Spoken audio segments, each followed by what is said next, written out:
เป็นหยังเฮาจึงค้อเพราะว่าถ้าเฮาบ่ค้อนี่มันสิมีอันนี้สมมุติเฮาเฮ็ดตัวนี้มันเฮากังวลใจน่ะมันสิถึกบ่บ่ถึกบ่เนี่ยเมื่อเฮาขออนุญาตนี่ถูกต้องเนี่ยครับของใจกังวลใจมันสิหายไปให้ความกังวลใจมันหายไปซื่อให้เฮารู้สึกเฮาแสดงว่าเฮามีความละอายเฮามีฮิริโอตปะเอาขอขออนุญาตเฮาบ่ได้เฮ็ดมาร่ำมาร่อยนะแสดงว่าเฮานี่มีความดีในใจเนี่ยอืมมันเพิ่มตัวนี้ซื่อที่จริงข้อ ถ้าว่ามีข้อผิดพลาดอันที่จริงข้อก็ได้บ่ข้อก็ได้แต่ว่าการข้อเนี่ยมันป้องกันให้เราบ่ล่วงละเมิดทำบาปอันนั้นถ้าเราข้อได้มันเป็นการบ่กังวลในใจเรายามมันผิดบ่เนี่ยกังวลในความผิดมันก็เป็นทุกข์ในความผิดนั้นเราข้อเนี่ยมันสิลบล้างความผิดเลยอนุญาตเราสารภาพบ่การสารภาพหรือว่าการข้อนี่บ่ได้เฮ็ดให้เราสำระบาปคือความกังวลในใจเราออกวิธีชำระบาปหนึ่งคือสารภาพผิดของตัวเองเราเคยเฮ็ดผิดตัวนี้ๆๆๆเราก็ก็เราเฮ็ดผิดตัวนี้เด้อบาปมันก็หายไปชำระบาป2นี่เรื่องนี้เรา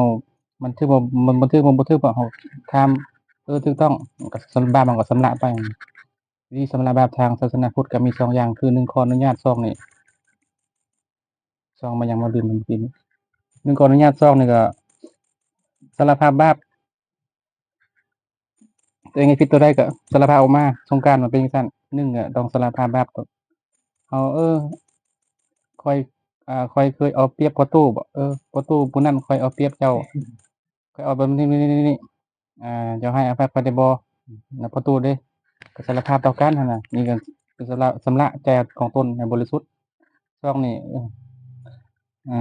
เขาสิเฮ็ดตัวนี้เราคือเราคิดว่าเราเฮ็ดไปล่ะย้านเขาสิเป็นทุกข์นะเราก็ขอเฮ็ดแบบนี้ได้บ่แต่เขา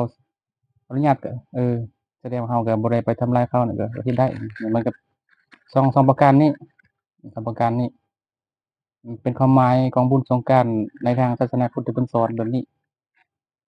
แบบนี้พระสงฆ์ก็ได้พระสงฆ์แบบนี้แหละสำหรับบาปแล้วก็ขออนุญาต2อย่างนี่คือการฮดสงฆ์ในทางพุทธศาสนาทางนอกนี่ต้นโยมนี่ก็ชำระเรือนซ่านบ้านช่องชำระวัดวาอารามเฮ็ดบุญประเพณีต่างๆมันก็มันชำระของภายนอกภายในก็แบบนี้แหละ1ขออนุญาต2นี่สารภาพบาปบุญสงกรานต์ทางพุทธศาสนาเด้สงกรานต์นี่ก็ทางมันเป็นของพราหมณ์เพิ่นเฮ็ดมาเป็นอุบายของคนยุคสมัยโบราณพอเดือนนี้มันร้อนเด้ร้อนก็สิต้องได้ล้างได้ช่วยล้างช่วยจิตใจก็ร้อนนำก็ต้องล้างจิตใจนำต้องขอขมาลาโทษกันบ่อากาศร้อนจิตใจก็ร้อนนี่บ่สนหยังแน่มันก็เฮ็ดมั่วเลยเพิ่นให้หยุดแล้วให้เบิ่งใจตัวเองขอโทษต่อกันเพื่อบ่ให้มันตีค่ากันแล้วบ่บุญสงกรานต์เทื่อใดก็คนตายเท่านั้นแม่นบ่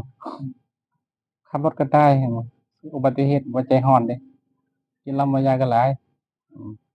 บุญเท่าใดก็ตายเท่านั้นก็เพราะว่าใจมันร้อนเด้เพิ่นจึงให้มีประเพณีสงกรานต์1เป็นต้นประเพณีต่างๆก็เพื่อมาหยุดเวลาหยุดมื้อใดมื้อหนึ่งมันต้องหยุดวันพระก็ต้องได้หยุด